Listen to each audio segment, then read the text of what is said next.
വലുപ്പത്തിൽ യൂറോപ്പിൽ 4-ാം സ്ഥാനമാണ് നൈപ്പർ നദിക്ക്. റഷ്യയിലെ വാൽഡായ് മലനിരകളിൽ ഉത്ഭവിച്ച് രാജ്യാതിർത്തി കടന്നൊഴുകി ബെലാറസും ഉക്രൈനും കടന്ന് കരിങ്കടലിൽ പതിക്കുന്ന മഹാനദി. ഉക്രൈൻ റഷ്യ ബോർഡറിൽ നൈപ്പർ നദിയിൽ ഒരു താൽക്കാലിക പാലം നിർമ്മിക്കുന്ന തിരക്കിലാണ് ജർമ്മൻ പട്ടാളം. 2-ാം ലോക മഹായുദ്ധത്തിലെ ഏറ്റവും നിർണായകമായ സൈനിക നീക്കമാണ് നടക്കുന്നത്, ഓപ്പറേഷൻ ബാർബറോസ. ജർമ്മൻ സൈന്യം റഷ്യയെ കടന്നാക്രമിക്കുന്നു. റഷ്യൻ അതിർത്തിക്കുള്ളിൽ കടന്ന് അവർ ഒട്ടേറെ ചെറു പട്ടണങ്ങളും നഗരങ്ങളും കീഴടക്കി കഴിഞ്ഞു. അവിടങ്ങളിലെല്ലാം കൂട്ടക്കൊലകൾ നടത്തി നാസിപ്പട മുന്നേറുകയാണ്. നൈപ്പർ നദിയിലെ ഈ പാലം തീർന്നിട്ട് വേണം അവർക്ക് 4000-ത്തിലധികം വരുന്ന ടാങ്കുകളും 1,00,000-ത്തിലധികം വരുന്ന പട്ടാളക്കാരെയും മറുകരയിലെത്തിച്ച് ലെനിൻഗ്രാഡിലേക്ക് മാർച്ച് ചെയ്യാൻ. പാലം പണി ഏകദേശം പൂർത്തിയായി കഴിഞ്ഞു. പട്ടാളക്കാരിൽ ചിലർ പാതിരാത്രിയോടെ വിശ്രമത്തിലേക്ക് തലചായ്ച്ചു.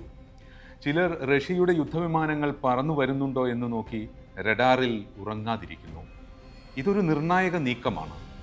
ജർമ്മൻ സേന ലെനിൻഗ്രാഡിൽ പ്രവേശിച്ചു കഴിഞ്ഞാൽ അത് വലിയൊരു മുന്നേറ്റമാകും. റഷ്യയ്ക്ക് വലിയൊരു തിരിച്ചടി. ഏറെക്കുറെ വിജയോന്മാദത്തിലായിരുന്നു ജർമ്മൻ പട്ടാള ഓഫീസർമാർ.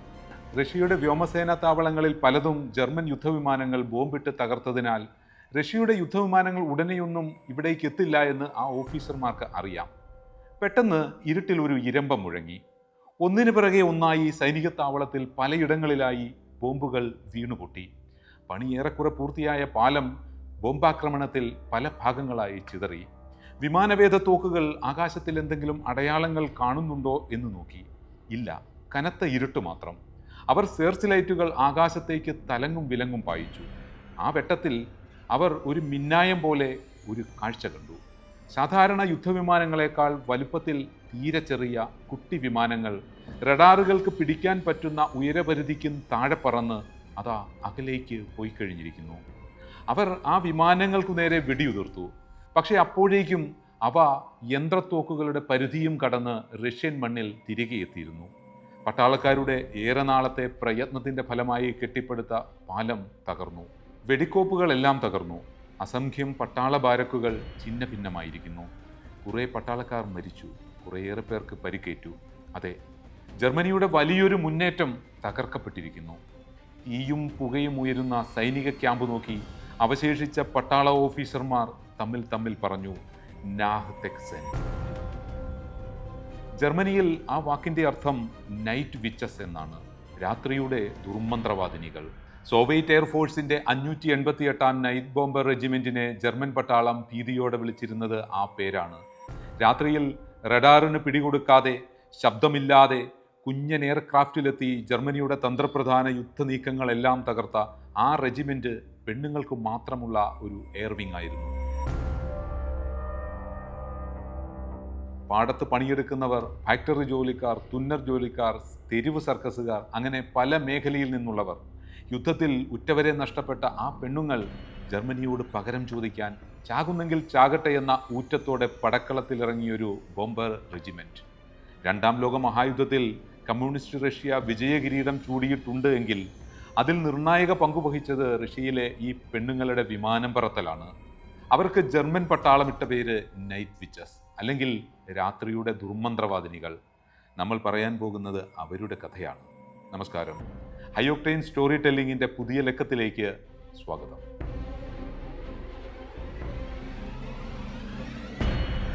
ഇരുപതാം നൂറ്റാണ്ടിൻ്റെ ആദ്യപാദത്തിൽ ലോകമെങ്ങും സോവിയറ്റ് റഷ്യയുടെ അവദാനങ്ങളെ കേൾക്കാനുണ്ടായിരുന്നുള്ളൂ. എല്ലാം റഷ്യയിലുണ്ട്, അതാണ് പല്ലവി. ലോകത്തിലെ ഏറ്റവും വലിയ ശാസ്ത്ര മുന്നേറ്റങ്ങൾ, അത് റഷ്യയിൽ.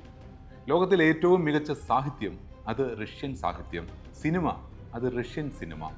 ലോകത്തിലെ ഏറ്റവും മികച്ച മാനവികത, അത് റഷ്യൻ മാനവികത. ഇങ്ങനെ റഷ്യ എല്ലാ മേഖലയിലും 1-ാം നമ്പർ എന്ന് ലോകത്തോട് ഉദ്ഘോഷിച്ചുകൊണ്ട് ജോസഫ് സ്റ്റാലിൻ്റെ നേതൃത്വത്തിൽ ചെങ്കൊടി ഉയരെ പറന്ന കാലം. 30കളിൽ ആ സോവിയറ്റ് റഷ്യയ്ക്കുമേൽ, അവിടെ മാത്രമല്ല യൂറോപ്പിലാകമാനം യുദ്ധത്തിൻ്റെ ഇരുണ്ട മേഘങ്ങൾ നിറഞ്ഞു തിങ്ങി.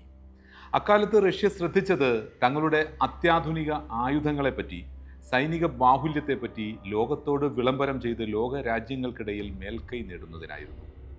അതിൽ പ്രധാനം ആകാശയുദ്ധത്തിൽ തങ്ങളുടെ ആവനാഴിയിലെ ആയുധങ്ങളുടെ ശക്തി പ്രദർശനങ്ങളായിരുന്നു. ദീർഘദൂര പറക്കൽ, ഏറ്റവും വേഗത്തിൽ പറക്കൽ, സാഹസിക പറക്കൽ, എന്നിങ്ങനെ റഷ്യൻ എയർഫോഴ്സ് വിമാനങ്ങൾ ലോകത്തിൽ പല റെക്കോർഡുകളും തങ്ങളുടെ പേരിൽ എഴുതി ചേർക്കുകയും അത് ലോകമാധ്യമങ്ങളിൽ വൻ വാർത്തകളാവുകയും ചെയ്തു. ഈ വാർത്തകളിൽ കൂടി സോവിയറ്റ് എയർഫോഴ്സിലെ ഒരു ഫൈറ്റർ പൈലറ്റ്, ഒരു യുവതി, രാജ്യത്താകെ പ്രത്യേകിച്ച് സ്ത്രീജനങ്ങൾക്കിടയിൽ സൂപ്പർ സ്റ്റാറായി. മറീന റാസ്കോവ എന്നായിരുന്നു അവളുടെ പേര്. സോവിയറ്റ് എയർഫോഴ്സിൽ നാവിഗേറ്ററായി പരിശീലനം പൂർത്തിയാക്കിയ ആദ്യ വനിതയായിരുന്നു Marina Raskova. 1933 DB-2 long range bomber എയർക്രാഫ്റ്റിൽ 4000 മൈൽ ഒറ്റയടിക്ക് പറന്നതിൻ്റെതടക്കം നിരവധി റെക്കോർഡുകൾ അവൾ സ്വന്തം പേരിൽ എഴുതി ചേർത്തിരുന്നു.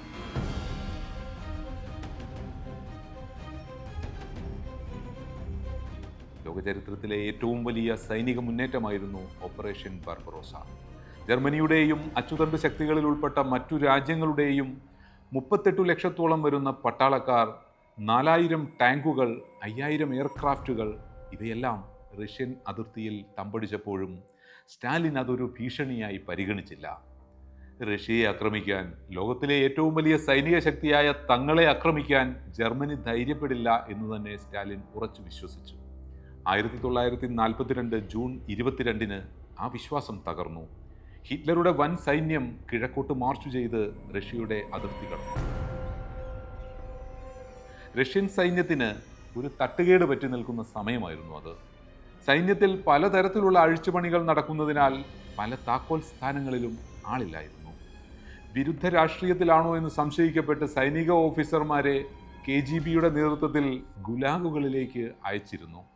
അങ്ങനെ നാഥനില്ല കളരിയായി സൈന്യം കിടന്നപ്പോഴാണ് ജർമ്മൻ ആക്രമണം ഉണ്ടാവുന്നത്. ജർമ്മൻ വ്യോമസേന ലുഫ്താഫെ ഭൂമിയിലെ ഏറ്റവും മികച്ച ഫ്ലൈയിങ് മെഷീനുകളും പരിചയസമ്പന്നരായ പൈലറ്റുമാരുമായി റഷ്യൻ മണ്ണിൽ പറന്നു പൊങ്ങിയില്ല. അതിനു മുൻപ് തന്നെ സോവിയറ്റ് വ്യോമസേനയുടെ നിരവധി വിമാനങ്ങൾ ജർമ്മൻ സൈന്യം നശിപ്പിച്ചു. ഒടുന്നനെയുള്ള ആക്രമണം നേരിടാൻ റഷ്യൻ സേന സജ്ജമായിരുന്നില്ല എന്നത് ഒരു കാരണം. സ്വയം തീരുമാനമെടുത്ത് പ്രവർത്തിക്കാൻ ഓഫീസർമാരാരും തയ്യാറായില്ല എന്നതായിരുന്നു മറ്റൊരു കാരണം. എല്ലാവരും സ്റ്റാലിൻ്റെ ഉത്തരവിനായി കാത്തുനിന്നു. കീഴടക്കിയ പ്രദേശങ്ങളിലെല്ലാം നാസിപ്പട ക്രൂരമായ ആക്രമണം അഴിച്ചുവിട്ടു. 7 ദിവസത്തെ ആക്രമണത്തിൽ 4000-ഓളം സോവിയറ്റ് എയർക്രാഫ്റ്റുകൾ തകർക്കപ്പെട്ടു. യുദ്ധത്തിലേറ്റ പരാജയത്തിന് അതേ നാണയത്തിൽ തിരിച്ചടിക്കുന്നതിന് പകരം സേനാബലം, വിശേഷിച്ചും സൈനികരുടെ അംഗസംഖ്യ കൂട്ടി അവരെ ജർമ്മൻ പടയ്ക്ക് മുന്നിലേക്ക് അയക്കാനാണ് സ്റ്റാലിൻ ശ്രമിച്ചത്. പട്ടാളത്തിൽ ആളെ കൂട്ടാൻ ആവശ്യം വേണ്ട വികാരം, ദേശഭക്തി, അത് ആളിക്കത്തിക്കുന്നതിനുള്ള നടപടികളെല്ലാം ഗവൺമെൻറ് തലത്തിൽ ത്വരിതപ്പെടുത്തി. മഹത്തായ ദേശഭക്തി യുദ്ധത്തിൽ പങ്കുചേർന്ന് രാജ്യത്തെ രക്ഷിക്കാൻ സ്റ്റാലിൻ നേരിട്ടും റേഡിയോയിൽ കൂടിയും യുവാക്കളെ ഉദ്ബോധിപ്പിച്ചു.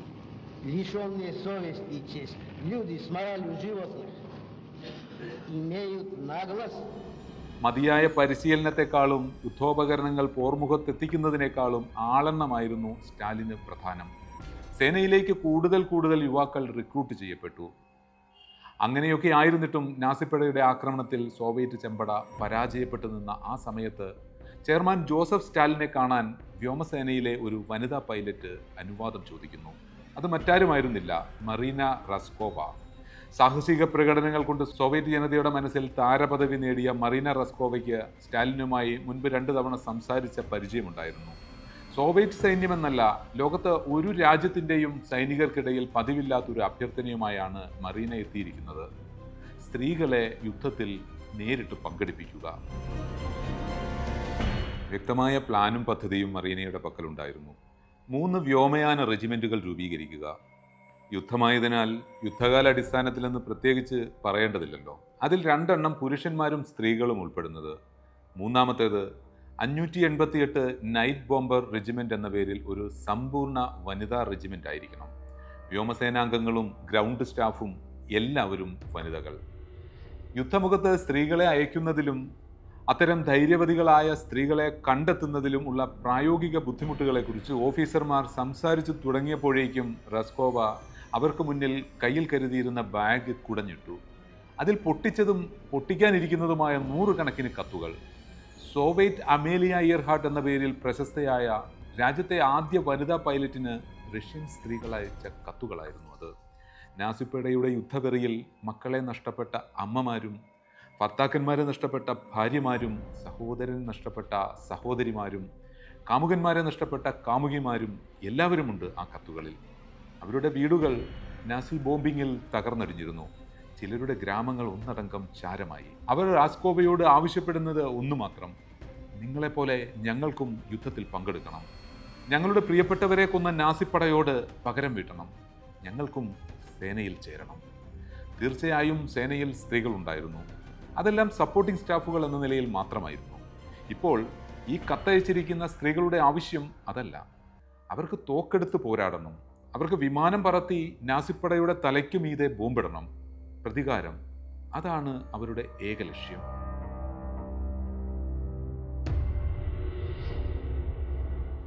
1941 ഒക്ടോബർ 8 സ്റ്റാലിൻ മറീന റാസ്കോവയുടെ പദ്ധതിക്ക് അനുമതി നൽകി. അതൊരു ചരിത്രപരമായ തീരുമാനമായിരുന്നു. ഔദ്യോഗികമായി വനിതകളെ യുദ്ധരംഗത്ത് നേരിട്ട് പങ്കെടുപ്പിക്കുന്ന ആദ്യ രാജ്യമായി സോവിയറ്റ് യൂണിയൻ മാറി. തനിക്ക് ലഭിച്ച 2000-ലധികം കത്തുകളിൽ നിന്നും ആപ്ലിക്കേഷനുകളിൽ നിന്നും റാസ്കോവ 400 വനിതകളെ തിരഞ്ഞെടുത്തു. അത് വനിതകൾ മാത്രമുള്ള സ്ക്വാഡ്രൺ. പിന്നെയും ആപ്ലിക്കേഷനുകളുണ്ട്. അവരെ പുരുഷന്മാരോടൊപ്പം പ്രവർത്തിക്കുന്നതിനായി ഇടപാടാക്കി. 17-നും 26-നും ഇടയിൽ പ്രായമുള്ളവരെയായിരുന്നു വിമാനം പറത്താൻ തിരഞ്ഞെടുത്തത്. മറ്റുള്ളവരെ ഗ്രൗണ്ട് സ്റ്റാഫിലേക്ക് നിയമിച്ചു. തിരഞ്ഞെടുക്കപ്പെട്ടവരെ സ്റ്റാലിൻഗ്രാഡിന് വടക്കുള്ള ഏംഗൽസ് എന്ന ചെറുപട്ടണത്തിലേക്കാണ് കൊണ്ടുപോയത്. അവിടെയാണ് ഏംഗൽസ് സ്കൂൾ ഓഫ് ഏവിയേഷൻ. വിമാനം പറത്തുന്നതിനുള്ള പഠനം അവിടെയാണ്. സാധാരണ ഒരു എയർഫോഴ്സ് പൈലറ്റ് പഠിച്ചിറങ്ങണമെങ്കിൽ തിയറിയും പ്രാക്ടിക്കലും ഒക്കെയായി കുറഞ്ഞത് 3 വർഷത്തെ പഠന കാലയളവുണ്ടാവും. ഇവിടെ കാര്യങ്ങൾ വ്യത്യസ്തമായിരുന്നു. 3 വർഷം പഠിക്കാനുണ്ടായിരുന്ന സിലബസ് ഏതാനും മാസങ്ങളിൽ പഠിച്ചു തീർക്കാൻ തക്കവണ്ണം ചുരുക്കി. പൈലറ്റ്സ്, നാവിഗേറ്റേഴ്സ്, മെയിൻ്റനൻസ്, പിന്നെ ഗ്രൗണ്ട് ക്രൂ, ഇങ്ങനെയായിരുന്നു വിഭാഗങ്ങൾ. ഏതാണ്ട് 3 മാസങ്ങൾ കൊണ്ട് വനിതകൾ പരിശീലനം പൂർത്തിയാക്കി പടക്കളത്തിലിറങ്ങാൻ സജ്ജരായി. മറീന റാസ്കോവയ്ക്ക് സ്റ്റാലിനുമായി ഉണ്ടായിരുന്ന അടുപ്പം ഒന്നുകൊണ്ട് മാത്രമാണ് ഇത്തരത്തിൽ സ്ത്രീകൾ മാത്രമുള്ളൊരു ബോംബിംഗ് റെജിമെന്റ് സാധ്യമായതെന്ന് വിശ്വസിക്കുന്നവരുണ്ട്. അതല്ല, ജനസംഖ്യയിൽ 50% വരുന്ന സ്ത്രീജനങ്ങളെയും കൂടി പടക്കളത്തിലേക്ക് അയച്ചിട്ടാണെങ്കിലും യുദ്ധവിജയം നേടണമെന്ന് സ്റ്റാലിൻ ചിന്തിച്ചിരിക്കുമ്പോഴാണ് റാസ്കോവ പദ്ധതിയുമായി വന്നതെന്നും വിശ്വസിക്കുന്നവരുണ്ട്. കാര്യം സോഷ്യലിസമൊക്കെയാണ്. പക്ഷേ വനിതകൾ പുരുഷന്മാരോടൊപ്പം, അല്ലെങ്കിൽ പുരുഷന്മാരെക്കാൾ യുദ്ധകാര്യങ്ങളിൽ ഇടപെടുന്നത് റഷ്യൻ ഓഫീസർമാർക്ക് ഒട്ടും പിടിച്ചില്ല. സ്ത്രീകൾക്ക് മാത്രമായൊരു എയർവിംഗ് സാധ്യമാവാതിരിക്കാൻ അവർ പഠിച്ച പണി 18 പയറ്റി. അതിനെയൊക്കെ മറികടന്ന റാസ്കോവ പദ്ധതി നടപ്പാക്കിയപ്പോൾ അവർ തങ്ങളുടെ അനിഷ്ടം പ്രകടിപ്പിച്ചത് അതിക്രൂരമായിരുന്നു. ക്രൂരതയോടെ എന്ന് പറഞ്ഞാൽ ആ വനിതാ പൈലറ്റുമാരുടെ ജീവൻ അപകടത്തിൽപ്പെടുന്നെങ്കിൽ പെട്ടോട്ടെ എന്ന മട്ടിൽ. വനിതകൾ പറത്തുന്ന വിമാനത്തിൻ്റെ തെരഞ്ഞെടുപ്പിലായിരുന്നു ആദ്യത്തെ പക്ഷപാതം കടന്നു വന്നത്. പ്രധാനപ്പെട്ട ആധുനിക യുദ്ധവിമാനങ്ങൾ ഒന്നും 588 നൈറ്റ് ബോംബർ റെജിമെൻറ്റിന് കൈമാറാൻ ഓഫീസർമാർ തയ്യാറായില്ല. പകരം വിളകൾക്ക് മരുന്നടിക്കുന്നതിനും പരിശീലന പറക്കലിനും മാത്രം ഉപയോഗിക്കുന്ന പോളികാർപ്പോവ് PO-2 ബൈപ്ലെയിനാണ് വനിതകൾക്കായി സൈന്യം നൽകിയത്. തുറന്ന കോക്പിറ്റുള്ള ഈ 2 പേർക്കും മാത്രം ഇരിക്കാൻ പറ്റുന്ന എയർക്രാഫ്റ്റുകൾ യുദ്ധത്തിൽ പങ്കെടുക്കുന്നതിനായി നിർമ്മിക്കപ്പെട്ടവ ആയിരുന്നില്ല. ചിറകുവെച്ച ശവപ്പെട്ടികൾ എന്ന് പരിഹാസപ്പേരുള്ള ഈ വിമാനങ്ങൾ നിർമ്മിച്ചിരുന്നത് പ്ലൈവുഡും ക്യാൻവാസും കൊണ്ടായിരുന്നു. പെണ്ണുങ്ങളുടെ തമാശ കളികൾക്ക് ഇതൊക്കെ മതി എന്ന മട്ടായിരുന്നു മുതിർന്ന ഓഫീസർമാർക്ക്. പക്ഷപാതം അവിടെയും നിന്നില്ല. പൈലറ്റ് യൂണിഫോം സ്ത്രീകളുടെ അളവിൽ തുന്നാൻ അനുമതി കിട്ടിയില്ല. പകരം പുരുഷ ഓഫീസർമാരുടെ അളവിൽ തുന്നിയ യൂണിഫോം തന്നെ സ്ത്രീകൾക്ക് ധരിക്കേണ്ടതായി വന്നു.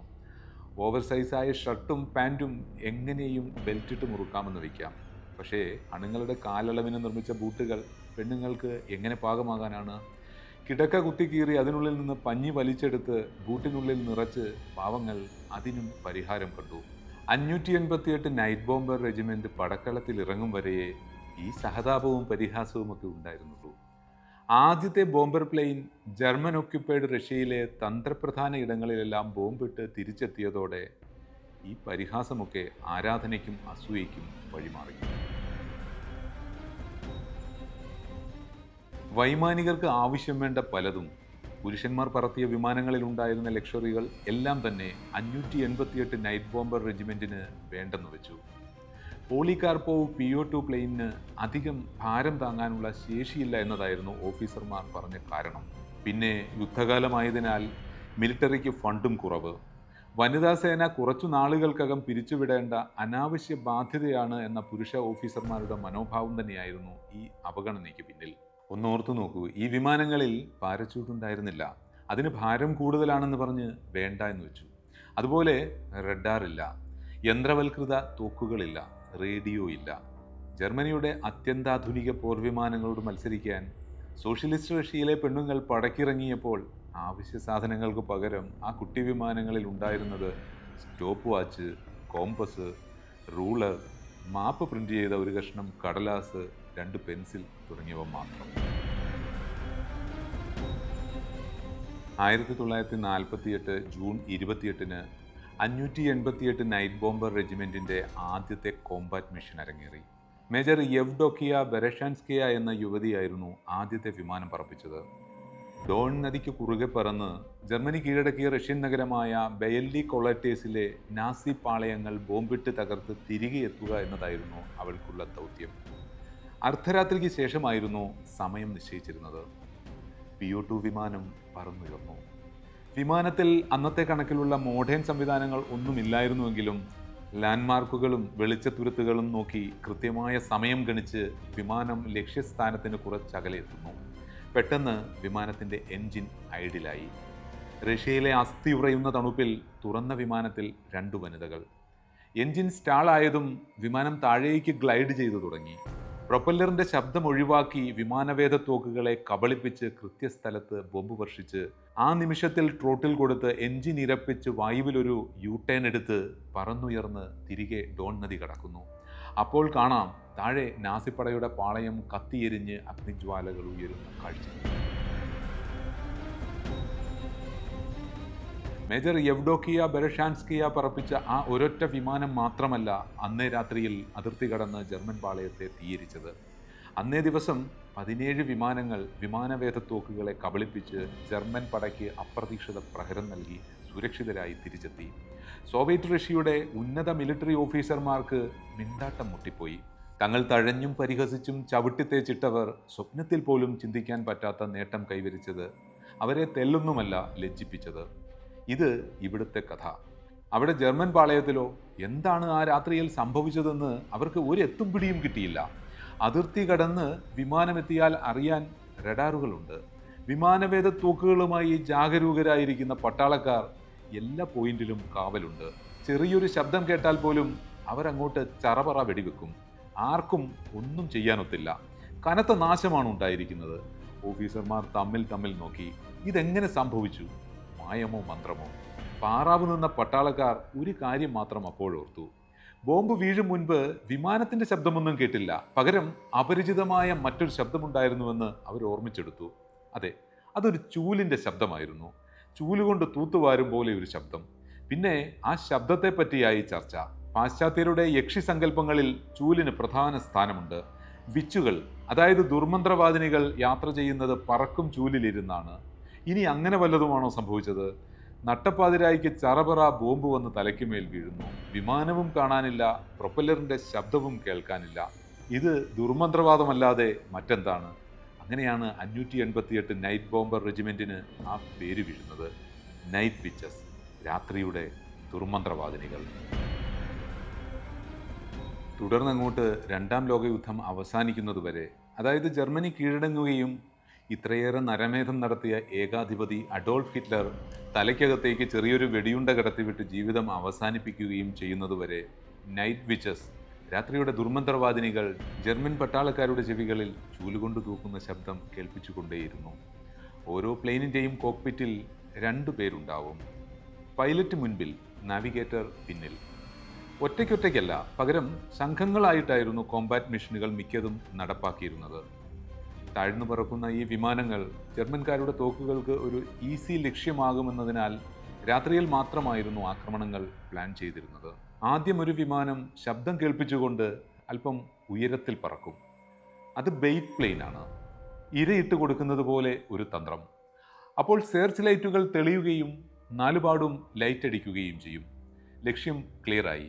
വെളിച്ചം വീണ് ലക്ഷ്യം ക്ലിയറായി കഴിഞ്ഞാൽ ഉയരെ പറന്ന് തയ്യാറെടുത്തു നിൽക്കുന്ന അടുത്തടുത്ത പ്ലെയിനുകൾ എൻജിൻ ഐഡിലാക്കി ഗ്ലൈഡ് ചെയ്ത്, അതായത് അപ്പോഴാണ് ചൂലിൻ്റെ ശബ്ദം കേൾക്കുന്നത്. അത് ലക്ഷ്യത്തിലെത്തി ബോംബിട്ട് പറന്നു മറയും. ഇതായിരുന്നു നൈറ്റ് വിച്ചസിൻ്റെ ആക്രമണ രീതി. വെറും 180 കിലോമീറ്റർ മാത്രം സ്പീഡ്. പൈലറ്റും ബോംബും എല്ലാം അടക്കം 350 കിലോ മാത്രം താങ്ങാനുള്ള ശേഷി. പ്രതിരോധത്തിന് ആകെയുള്ളത് ഒരു പിസ്റ്റൾ. ഇത്തരമൊരു എയർക്രാഫ്റ്റ് നാസിപ്പടയുടെ ഉറക്കം കെടുത്തി. അക്ഷരാർത്ഥത്തിൽ അത് റഷ്യൻ സേന ഉദ്ദേശിച്ചിരുന്നത് തന്നെയാണ്. പകൽ പോരാട്ടം കഴിഞ്ഞ് വിശ്രമിക്കുന്ന ജർമ്മൻ സേനയെ അതിന് അനുവദിക്കാതിരിക്കുക. രാത്രിയിൽ തുടരെ തുടരെ ബോംബ് വീണ് പൊട്ടുമ്പോൾ അവരെങ്ങനെയാണ് ഉറങ്ങുക? നൈറ്റ് വിച്ചസ് ജർമ്മൻ പടയുടെ മനോനില താറുമാറാക്കി. റഷ്യൻ എയർഫോഴ്സിലെ ദുർമന്ത്രവാദിനികളെപ്പറ്റി യുദ്ധകാല മാധ്യമങ്ങൾ വാതോരാതെ വാർത്തകളും കഥകളും എഴുതാൻ തുടങ്ങി. നാസിപ്പട നേരിയൊരു പരിഹാസത്തോടെ ഇട്ട പേരാണ് നൈറ്റ് വിച്ചസ് എന്നത്. പക്ഷേ മാധ്യമങ്ങൾ അതിനെ ധീരതയുടെ അടയാളമാക്കി മാറ്റിയെടുത്തു. ഉർവശി ശാപം ഉപകാരമായി എന്ന് പറയുന്നത് പോലെ ഓഫീസർമാരുടെ അവഗണന നൈറ്റ് വിച്ചസിന് ചില പ്രയോജനങ്ങളൊക്കെ ഉണ്ടാക്കി കൊടുത്തു. PO-2 വിമാനത്തിന്റെ കാര്യത്തിലായിരുന്നു അത് പ്രധാനമായും സംഭവിച്ചത്. ബുച്ചർ ബേർഡ് അല്ലെങ്കിൽ കശാപ്പുകാരൻ പക്ഷി എന്നറിയപ്പെട്ടിരുന്ന ഫോക്ക് വൂൾഫ് 190 എന്ന അത്യാധുനിക യുദ്ധവിമാനമായിരുന്നു ജർമ്മൻ സൈന്യത്തിന്റെ ശക്തി. നൈറ്റ് വിച്ചസിന്റെ PO-2 വിമാനങ്ങളുടെ കൂടിയ വേഗത ഫോക്ക് വൂൾഫ് 190യുടെ സ്റ്റാൾ സ്പീഡിന്റെ പകുതിയേ ഉണ്ടായിരുന്നുള്ളൂ. കുറച്ചുകൂടി വ്യക്തമായി പറഞ്ഞാൽ, ഗുരുത്വാകർഷണത്തെ അതിജീവിച്ച് വായുവിൽ നിലനിൽക്കണമെങ്കിൽ ഓരോ വിമാനത്തിനും ഒരു നിശ്ചിത വേഗതയ്ക്ക് മുകളിൽ പറന്നേ മതിയാവൂ. വിമാനത്തിൻ്റെ ഭാരമനുസരിച്ച് ആ സ്പീഡ് മാറിക്കൊണ്ടിരിക്കും. ആ കുറഞ്ഞ സ്പീഡിനെയാണ് സ്റ്റാൾ സ്പീഡ് എന്ന് പറയുന്നത്. ഇവിടെ PO-2 വിമാനത്തിൻ്റെ കൂടിയ വേഗത ജർമ്മൻ വിമാനത്തിൻ്റെ സ്റ്റാൾ സ്പീഡിനൊപ്പം എത്തില്ല. ഫലമോ, മരങ്ങൾക്കിടയിലും മലയിടുക്കുകൾക്കിടയിലും ചാഞ്ഞും ചെരിഞ്ഞും പറക്കുന്ന നൈറ്റ് വിച്ചസിൻ്റെ വിമാനങ്ങളെ ജർമ്മൻ യുദ്ധവിമാനങ്ങൾക്ക് ഉന്നം വെച്ച് വെടിവെച്ചിടാൻ സാധിക്കയില്ലെന്നായി. ഈ ചെറിയ വിമാനങ്ങൾ കൈകാര്യം ചെയ്യാനും എളുപ്പമായിരുന്നു. ഏതെങ്കിലും ഒരു റോഡോ മൈതാനമോ വലിയ മരങ്ങളില്ലാത്ത വനപ്രദേശമോ കിട്ടിയാൽ ഈസിയായി ലാൻഡിങ്ങും ടേക്ക് ഓഫും നടക്കും. ഇതിനിടയിൽ ജർമ്മൻ യുദ്ധവിമാനങ്ങളുടെ കൺമുന്നിലെങ്ങാനും പെട്ടുപോയാൽ ഒരു വെടിയുണ്ട മതി PO-2 വലിയൊരു അഗ്നിഗോളമായി നിലംപതിക്കാൻ. അങ്ങനെ നൈറ്റ് വിച്ചസിന്റെ ഒരു വിമാനം വെടിവെച്ചിടുന്നവർക്ക് ഹിറ്റ്ലർ പ്രഖ്യാപിച്ചിരുന്ന പാരിതോഷികം എന്തായിരുന്നുവെന്നോ? Iron cross. അതെ, അതായിരുന്നു യുദ്ധവീരന്മാർക്ക് ജർമ്മനി അക്കാലങ്ങളിൽ നൽകിക്കൊണ്ടിരുന്ന പരമോന്നത യുദ്ധ ബഹുമതി. നൈറ്റ് വിച്ചസിന്റെ പോളികാർപ്പോവ് വിമാനങ്ങളിൽ ഒരേ സമയം 2 ബോംബുകളെ കൊണ്ടുപോകാൻ സാധിക്കൂ. അത്രയും ഭാരമേ അതിന് താങ്ങാനാകൂ. വിമാനത്തിന്റെ 2 ചിറകുകൾക്കടിയിലും ഓരോന്ന് വീതം. നാവിഗേറ്റർ ഒരു ലിവർ വലിക്കുമ്പോൾ ബോംബുകൾ താഴേക്ക് പതിക്കും. ഇതായിരുന്നു ആക്രമണ രീതി. ഒരു വലിയ യുദ്ധമുന്നേറ്റത്തിലേക്ക് 2 ചെറു ബോംബുകൾ വന്നു വീഴുന്നത് അത്ര വിനാശകരമായ ആക്രമണമൊന്നുമല്ല. പക്ഷേ നൈറ്റ് വിച്ചസ് ആക്രമണം നടത്തുന്നത് ഒറ്റയ്ക്കൊറ്റയ്ക്ക് വിമാനങ്ങളിലായിരുന്നില്ല. 40 വിമാനങ്ങളുള്ള ഒരു ഫ്ലീറ്റ് ആയിട്ടായിരുന്നു ഒട്ടുമിക്ക ആക്രമണങ്ങളും നടത്തിയിരുന്നത്. മാത്രമല്ല, അത്തരത്തിൽ ഒരു വിമാനം ഒരു രാത്രിയിൽ 8നും 18നും ഇടയിൽ മിഷനുകളിൽ ഏർപ്പെട്ടിരുന്നു. ബോംബിന്റെ ഭാരം കാരണം ഈ വിമാനങ്ങൾക്ക് അധികം ഉയരത്തിൽ പറക്കാനാവുമായിരുന്നില്ല. താഴ്ന്നു പറക്കുമ്പോൾ താഴെ നിന്നുള്ള വെടിയുണ്ടകളെ എപ്പോഴും പ്രതീക്ഷിക്കണം. അതുകൊണ്ട് രാത്രികാലങ്ങളിൽ മാത്രമായിരുന്നു ആക്രമണം. ഒന്ന് ഓർത്തു നോക്കൂ, ഒന്നിനു പിന്നാലെ ഒന്നെന്ന കണക്കിൽ 40 വിമാനങ്ങൾ, ഈ 2 എണ്ണം വെച്ച് 80 ബോംബുകൾ ഒരു പ്രദേശത്ത് വിതറുമ്പോൾ ഏതു സൈന്യമാണെങ്കിലും ഒന്ന് വിറയ്ക്കും. അതെ, ജർമ്മനി റഷ്യയുടെ പെൺകരുത്തിനു മുന്നിൽ അക്ഷരാർത്ഥത്തിൽ വിറച്ചു.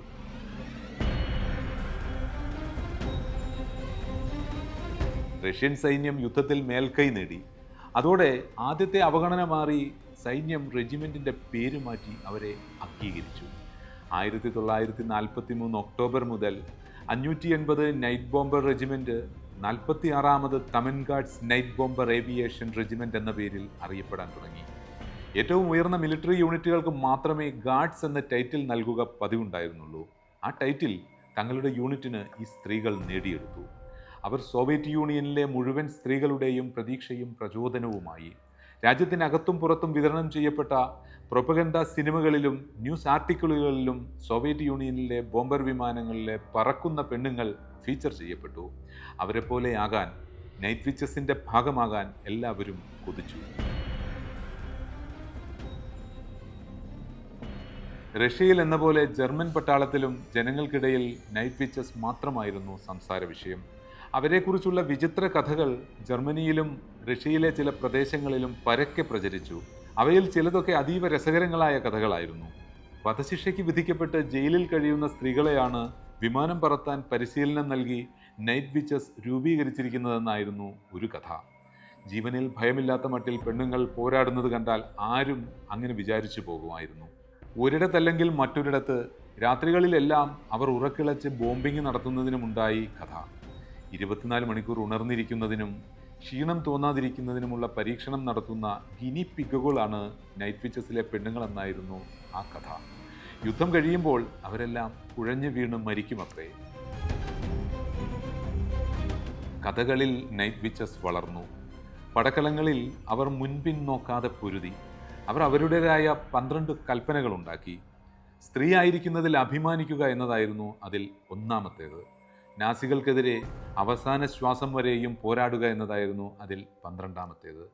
ഈ കൽപ്പനകൾക്കിടയിൽ അവർ തങ്ങളുടെ പോരാട്ട വീര്യം മുഴുവനായും മാതൃഭൂമിക്കായി കാഴ്ചവെച്ചു. പറക്കലില്ലാത്ത നേരങ്ങളിൽ സ്ത്രീ സഹജമായ നൈർമല്യത്തോടെയുള്ള അവരുടെ പ്രവൃത്തികളും വാർത്തകളിൽ ഇടം പിടിച്ചു. യുദ്ധവിമാനങ്ങളുടെ കോക്പിറ്റുകൾ മുത്തുമാലകൾ കൊണ്ട് അലങ്കരിക്കുന്നതും യൂണിഫോമിൽ പൂക്കൾ എംബ്രോയ്ഡറി തുന്നിപ്പിടിപ്പിക്കുന്നതും നൈറ്റ് വിച്ചസിൻ്റെ പതിവായിരുന്നു. അവരുടെ ബാരക്കുകളിൽ പകൽ നേരങ്ങളിൽ പാട്ടും ഡാൻസുമായിരുന്നു. നാവിഗേഷന് വേണ്ടി മാപ്പും പെൻസിലും ഉണ്ടല്ലോ. ഇതിലെ പെൻസിലിന് 2 ഉപയോഗങ്ങൾ. 1 മാപ്പിൽ മാർക്കുകൾ വരയ്ക്കാൻ, 2 പൈലറ്റിന് കണ്ണെഴുതാൻ ഐലൈനർ വരയ്ക്കാൻ. നൈറ്റ് വിച്ചസിലെ ഓരോ അംഗത്തിൻ്റെ ജീവിതവും ഓരോ കഥകളാണ്. ജർമ്മൻ സൈന്യത്തിൻ്റെ തലയ്ക്ക് മീതെ അവർ നടത്തിയ ഓരോ പറക്കലുകളും അതിസാഹസികതയുടെ നിമിഷങ്ങളാണ്. അതിൽ കുറച്ചു പേരുടെയെങ്കിലും പേരുകൾ പരാമർശിച്ചില്ലെങ്കിൽ പ്രോഗ്രാം പൂർണ്ണമാവുകയില്ല. ഷെന്യ റോഡ്നിയേവ. സോഷ്യലിസ്റ്റ് സൂപ്പർ പവർ വാഴുന്നിടത്ത് സ്ത്രീകൾക്ക് മികച്ച അവസരങ്ങൾ ലഭിക്കുമെന്നറിഞ്ഞ് മകളെയും കൊണ്ട് ഉക്രൈനിൽ നിന്ന് ലെനിൻഗ്രാഡിലെത്തിയതായിരുന്നു അവളുടെ മാതാപിതാക്കൾ. ഇരുവരും യുദ്ധത്തിൽ മരണമടഞ്ഞു. മോസ്കോ സ്റ്റേറ്റ് യൂണിവേഴ്സിറ്റിയിൽ മെക്കാനിക്കൽ ആൻഡ് മാത്തമാറ്റിക്സ് വിഭാഗത്തിൽ ജ്യോതിശാസ്ത്ര വിദ്യാർത്ഥിനിയായിരുന്നു അവർ. നാസിപ്പടയുടെ അധിനിവേശത്തിൽ മനം നൊന്ത് അവൾ പഠനം പാതി വഴിക്ക് നിർത്തി. മിലിറ്ററി സർവീസ് തിരഞ്ഞെടുത്തു. ഐറീന റസ്കോവയ്ക്ക് നേരിട്ട് കത്തെഴുതി 588 നൈറ്റ് ബോംബർ റെജിമെൻറ്റിൽ പ്രവേശനം നേടി. അവളുടെ ഡയറിയിൽ നിന്ന് നമുക്ക് ഇങ്ങനെ വായിക്കാം: ഇത് യുദ്ധകാലമാണ്. ഒരുപാട് രക്തവും ഭയവുമാണ് എനിക്ക് ചുറ്റും. പക്ഷേ എൻ്റെ ജീവിതത്തിൽ ഏറ്റവും സംതൃപ്തമായ നാളുകളാണ് കടന്നുപോയിക്കൊണ്ടിരിക്കുന്നത്. അവ എനിക്ക് സമ്മാനിക്കുന്നത് ഏറെ തിളക്കമുള്ള ഓർമ്മകളാണ്. എൻ്റെ ഇഷ്ടവിഷയം ജ്യോതിശാസ്ത്രം എനിക്ക് മിസ് ചെയ്യുന്നുണ്ട്. പക്ഷേ എനിക്കതിൽ ഖേദമില്ല. നമുക്കാദ്യം അധിനിവേശകരെ തകർക്കാം, എന്നിട്ട് ശാസ്ത്രത്തെ പുനഃസ്ഥാപിക്കാം. സ്വതന്ത്രമായൊരു രാജ്യത്തിലെ സ്വതന്ത്രമായ ശാസ്ത്ര പഠനം സാധ്യമാവുകയുള്ളൂ. അത്രമാത്രം പിറന്ന മണ്ണിനെ സ്നേഹിച്ചിരുന്നു ആ 23കാരി. 1944 ഏപ്രിൽ 9 PO2 കോക്പിറ്റിൽ കയറി ജർമ്മൻ അതിർത്തിയിലേക്ക് പറന്ന ഷെന്യ റോഡ്നിയേവയുടെ വിമാനം തിരിച്ചു വന്നില്ല. എവിടെയോ കണക്കുകൂട്ടലുകൾ പിഴച്ചപ്പോൾ ജർമ്മൻ വിമാനവേദ തോക്കുകൾ അവളുടെ വിമാനത്തെ നിലം പറ്റിച്ചു. താഴെ വീണ പൈലറ്റ് തൽക്ഷണം മരിച്ചോ പട്ടാളക്കാർ പിടിച്ച് വെടിവെച്ചു കൊന്നുകളഞ്ഞോ എന്ന് കണ്ടെത്താനായിട്ടില്ല. വർഷങ്ങൾക്കു ശേഷം യുദ്ധഭൂമിയിൽ ഒരു അജ്ഞാത സൈനികയായി അവളെ അടക്കം ചെയ്തതായി പിന്നീട് അറിയാൻ കഴിഞ്ഞു. മരിയ സ്മിർനോവ. വോൾഗ നദിക്കരയിലെ ഒരു ചെറു പട്ടണത്തിൽ നിന്നാണ് അവൾ നൈറ്റ് ബോംബർ റെജിമെൻറ്റിലെത്തിയത്. അധ്യാപികയായിരുന്നു അവൾ. യുദ്ധത്തിൽ പ്രിയപ്പെട്ടതെല്ലാം നഷ്ടപ്പെട്ടു. വനിതാ റെജിമെൻ്റ് ആരംഭിക്കുന്നതായി വാർത്ത കണ്ട് അപേക്ഷിച്ചു.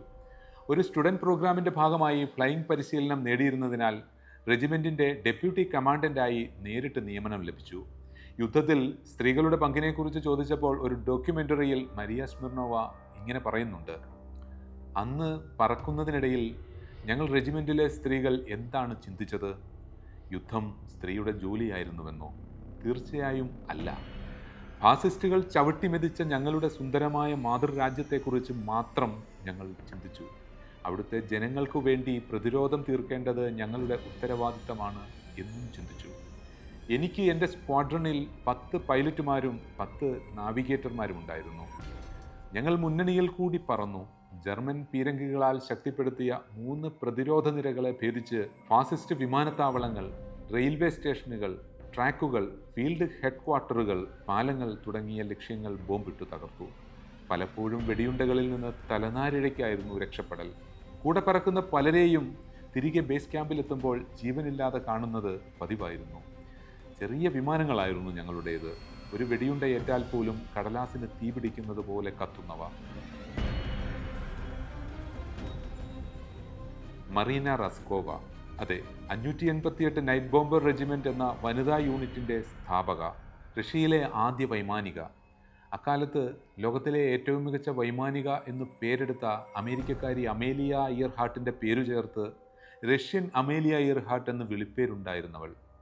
ഒരു സംഗീത കുടുംബത്തിൽ ജനിച്ച അവൾ സംഗീതത്തിൻ്റെ വഴിയായിരുന്നു ആദ്യം പോയത്. പക്ഷെ ചെവിക്ക് ഒരു ഇൻഫെക്ഷൻ വന്നതോടെ അതുപേക്ഷിച്ച് സയൻസ് പഠിക്കാൻ പോയി. തുടർന്ന് എയർഫോഴ്സിലെത്തി. ദീർഘദൂര പറക്കലിൻ്റെതടക്കം നിരവധി റെക്കോർഡുകൾ സ്വന്തം പേരിൽ എഴുതി ചേർത്തു. രണ്ടാം ലോക യുദ്ധത്തിൽ നൈറ്റ് വിച്ചസിനെ മുന്നിൽ നിന്ന് നയിച്ചു. പക്ഷേ യുദ്ധം കഴിയാൻ റഷ്യ ലോകയുദ്ധത്തിൽ വിജയിക്കുന്നത് കാണാനുള്ള ഭാഗ്യം അവൾക്കുണ്ടായില്ല. 1943 ജനുവരി 4-ന് അവൾ പറത്തിയ ഒരു ബോംബർ വിമാനം ജർമ്മനി വെടിവെച്ചിട്ടു. വോൾഗ നദിയുടെ തീരത്തായിരുന്നു വിമാനം തകർന്നു വീണത്. ക്രൂ എല്ലാവരും തൽക്ഷണം മരിച്ചു. രണ്ടാം ലോക യുദ്ധത്തിലെ ആദ്യത്തെ ഔദ്യോഗിക സംസ്കാരം ലഭിച്ചത് മറീന റസ്കോവയ്ക്കാണ്. ചിതാഭസ്മം ക്രെംലിൻ വാളിൽ അടക്കം ചെയ്തു. 1942 ഒക്ടോബറിൽ രൂപം കൊണ്ട് രണ്ടാം ലോകയുദ്ധം അവസാനിക്കുന്നതുവരെ നൈറ്റ് വിച്ചസ് ഏതാണ്ട് 30,000-ൽ പരം മിഷനുകളിൽ വിമാനം പറത്തി. ഒരു പൈലറ്റും നാവിഗേറ്ററും ചേർന്ന് കുറഞ്ഞത് 800 പറക്കലുകളെങ്കിലും നടത്തിയിട്ടുണ്ടെന്ന് ചുരുക്കം. അത് വലിയൊരു നമ്പറാണ്. ഈ പറക്കലുകളിലെല്ലാം കൂടി അവർ ശത്രു സൈന്യത്തിന്മേൽ വർഷിച്ച ബോംബുകളുടെ ഭാരം 23,000 ടൺ വരും. ആ റെജിമെന്റിൽ 32 പേർ യുദ്ധത്തിൽ കൊല്ലപ്പെട്ടു. ഇത്രയേറെ സാഹസിക ദൗത്യത്തിൽ പങ്കെടുത്തിട്ടും മരണസംഖ്യ 32-ൽ ഒതുങ്ങിയത് അവരുടെ പോരാട്ട മികവിൻ്റെ തെളിവായി വിദഗ്ധർ പറയുന്നു. 1945 മെയ് 4-ന് നൈറ്റ് വിച്ചസ് ബെർലിനിൽ അവരുടെ അവസാന ഓപ്പറേഷനുകൾ നടത്തി. 3 ദിവസത്തിന് ശേഷം മെയ് 7-ന് ഏറെ നാൾ സ്വപ്നം കണ്ട ആ വാർത്ത അവരുടെ ചെവികളിലെത്തി. ജർമ്മനി കീഴടങ്ങിയിരിക്കുന്നു. ജർമ്മൻ ഏകാധിപതി അഡോൾഫ് ഹിറ്റ്ലർ തലയ്ക്ക് വെടിവെച്ച് ആത്മാഹുതി ചെയ്തിരിക്കുന്നു. രണ്ടാം ലോക യുദ്ധം അവസാനിച്ചിരിക്കുന്നു. രണ്ടാം ലോക യുദ്ധത്തിൻ്റെ കെടുതികൾ കണ്ട 4 വർഷം. ഈ 4 വർഷത്തിനിടയിൽ 588 നൈറ്റ് ബോംബർ റെജിമെന്റ് എന്ന പുതുതായി രൂപീകരിക്കപ്പെട്ട എയർവിങ് കാഴ്ചവെച്ച രാജ്യസ്നേഹത്തിന് സമാനതകളില്ല. ഒന്നും രണ്ടുമല്ല, 23 പേരാണ് ഇതിൽ നിന്നും hero of the Soviet union medal നേടിയത്. സോവിയറ്റ് റഷ്യ നൽകുന്ന പരമോന്നത മിലിറ്ററി ബഹുമതിയാണ് ഈ മെഡൽ. മറ്റൊരു റെജിമെന്റും കുറഞ്ഞ കാലയളവിൽ ഇത്രയധികം ബഹുമതികൾ നേടിയിട്ടില്ല. ഇതെല്ലാം ഉണ്ടായിരുന്നിട്ട് കൂടി യുദ്ധം കഴിഞ്ഞ് 6 മാസം കഴിഞ്ഞപ്പോൾ ഒരു സുപ്രഭാതത്തിൽ ഓഫീസർമാർ ഈ റെജിമെന്റ് ചുമ്മാതെ അങ്ങ് പിരിച്ചുവിട്ടു. ഉണ്ടായിരുന്ന തൊഴിലിട്ടെറിഞ്ഞ് വന്നതാണ്, ഇനി ഞങ്ങൾ എങ്ങനെ ജീവിക്കുമെന്നവർ ചോദിച്ചു. നിങ്ങൾ എവിടെ നിന്ന് വന്നോ അങ്ങോട്ട് തന്നെ തിരിച്ചു പോയിക്കൊള്ളൂ. ഇതൊരു താൽക്കാലിക അറേഞ്ച്മെന്റ് ആയിരുന്നു എന്നതായിരുന്നു അവർക്ക് ലഭിച്ച മറുപടി. രണ്ടാം ലോക യുദ്ധം നൽകിയ വിജയലഹരിയിൽ USSR മതിമറന്നു നിൽക്കുകയായിരുന്നു. അമേരിക്കയും റഷ്യയും കൂടി കിഴക്കും പടിഞ്ഞാറുമായി ജർമ്മനിയെ പങ്കിട്ടെടുത്തു. യുദ്ധവിജയം ആഘോഷിക്കുന്നതിനായി മോസ്കോയിൽ വിപുലമായ വിക്ടറി ഡേ, വിജയാഘോഷ ദിനം സംഘടിപ്പിക്കപ്പെട്ടു. ആർമിയുടെയും നേവിയുടെയും എയർഫോഴ്സിൻ്റെയും എല്ലാ വിഭാഗങ്ങളും അഭിമാനത്തോടെ പരേഡിൽ പങ്കെടുത്തു. വിളകൾക്ക് മരുന്നടിക്കുന്ന കുഞ്ഞു വിമാനങ്ങളിൽ കയറി ജീവൻ പണയം വെച്ച് നാസിപ്പടയുടെ തലയ്ക്ക് മീതെ പറന്ന് ബോംബിട്ട പെണ്ണുങ്ങളെ ആ പരേഡിൽ ആരും വിളിച്ചില്ല, അല്ലെങ്കിൽ പങ്കെടുപ്പിച്ചില്ല. അവരുടെ വിമാനങ്ങൾക്ക് പരേഡിൽ പങ്കെടുക്കുന്നതിനുള്ള വേഗത പോരാ എന്നതായിരുന്നു ഓഫീസർമാർ പറഞ്ഞ ന്യായം.